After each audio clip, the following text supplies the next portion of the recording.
इन मोहतरमा को नहीं पहचान सका मैं। ये हमारी बेटी की खाला की तरह है बिल्कुल।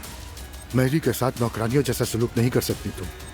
वो नौकरानी नहीं है हमारी, उसकी जिम्मेदारी मेरी बच्ची की देखभाल है। तो नूर बेटी, लगता है अब तुम आसूदा साहिबा के साथ काम करोगी। दरअसल हम स्कार्फ और हिजाब वगैरह तैयार करने के लिए एक वर्कशॉप खोल रहे हैं जिसमें मेरे डिजाइन होंगे। इसमें मेरी मदद फराज साहब करेंगे। फराज तुम्हारे काम के लायक नहीं, इससे अपने साथ शामिल मत करो। बेहतर होगा उरूज कुछ मत कहो। तुम आखिर नूर के पीछे यहाँ क्यों आई? मैं नूर से जो भी कहती हूँ वो उसका हमेशा उलट ही करती है, समझे तुम? तुम कैसी इंसान हो? अल्लाह तुम जैसे लोगों से बचाए। दबाओ। मुझे तजुर्बा है, मैं इसे अच्छे से कर लूंगी। इसके लिए लगता है पिछला काम चाहिए होगा। हाँ कहो ज़ैनब।